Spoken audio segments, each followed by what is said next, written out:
Deputy commissioner Chakwal ضلع کی خواتین کو خود مختار بنانے کے لیے کوشاں۔ ضلع انتظامیہ کی جانب سے ضلع چکوال کی تاریخ میں پہلی بار خواتین کی تیار کردہ مصنوعات کی نمائش کا اہتمام کیا گیا، جس میں خواتین کی بنائی گئی مختلف چیزیں نمائش کے لیے رکھی گئی ہیں۔ نمائش میں سرکاری اداروں سے تربیت حاصل کرنے والی خواتین کی بنائی گئی چیزوں کو ڈسپلے کیا گیا تھا، جس میں garments, jewellery, cosmetics, paintings, food, decoration, کشیدہ کاری، کیلیگرافی، ملبوسات سمیت دیگر مختلف مصنوعات شامل تھیں۔ ڈپٹی کمشنر قرۃ العین ملک نے نمائش کا دورہ کیا اور خواتین کی بنائی گئی چیزوں کو سراہا۔ خواتین کی حوصلہ افزائی کے لیے انہوں نے نمائش سے پینٹنگز اور سجاوٹ کی چیزیں بھی خریدیں۔ اس موقع پر میڈیا سے گفتگو کرتے ہوئے ڈپٹی کمشنر قرۃ العین ملک کا کہنا تھا کہ ضلع کی خواتین کو خود مختار بنانا ان کا مشن ہے اور یہ سلسلہ مستقبل میں بھی جاری رہے گا۔ یہ بالکل چکوال کے لیے ایک بہت خوشائند بات ہے کہ یہاں کی جو لوکل خواتین ہیں ان کو ہم نے انکریج کیا کہ وہ سارے ہوم میڈ بزنسز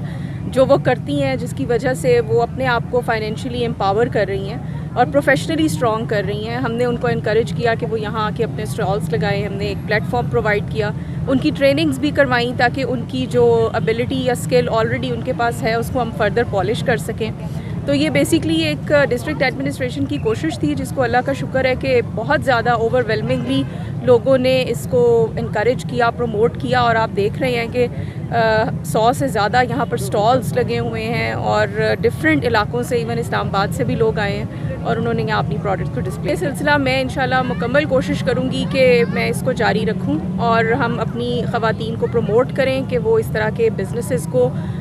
سیکھیں، پھر اس کو کریں اور اپنے آپ کو اسٹرانگ کریں۔ یہ بالکل ایک بلینڈ ہے، سرکاری اداروں کے بھی یہاں پہ سٹالز لگائے ہوئے ہیں اور ان بچیوں نے سٹالز لگائے ہوئے ہیں جنہوں نے ہمارے سرکاری اداروں سے یہ تربیت حاصل کی، اس کے بعد یہ چیزیں سیکھیں اور پھر ان کے سٹالز ہیں یہاں۔ ابھی ہم نے اس کو ایک ہی دن کے لیے پلان کیا ہے، اس کے بعد ہم جب دوبارہ کروائیں گے، کیونکہ بہت سے لوگ ایسے ہیں جو رہ گئے ہیں ابھی بھی اس میں پارٹیسپیٹ کرنے سے، تو انشاءاللہ ہم اس کو زیادہ۔ جو خواتین اس میں شامل نہیں ہو سکیں وہ بھی کسی سے پیچھے نہیں ہے، یہ ساری کی ساری ایکٹیویٹی ان کی لرننگ کے لیے بھی ارینج آن گوئنگ ایکٹیویٹی ہوگی۔ ہم اپنے جو سرکاری ادارے، ٹیکنیکل اور ووکیشنل ٹریننگ انسٹیٹیوٹس ہیں جو اس پہ کام کرتے ہیں، ان کو بھی اس کے اندر فردر انوالو کریں گے اور پبلک پرائیویٹ پارٹنرشپ کو بھی ساتھ لے کر چلیں گے۔ میں بہت شکر گزار ہوں راولپنڈی آرٹس کاؤنسل کی بھی کہ جنہوں نے یہاں اپنے سٹالز لگائے، اور وی کیمپ کی، اور بہت سی NGOs جنہوں نے یہ سب کنٹریبیوٹ کیا۔ نمائش میں سوشل ویلفیئر ڈپارٹمنٹ کے ادارہ صنعت وزار، ٹیوٹا اور ریسکیو 1112 کے سٹالز بھی لگائے گئے، جنہیں نمائش میں شامل شہریوں نے خوب سراہا۔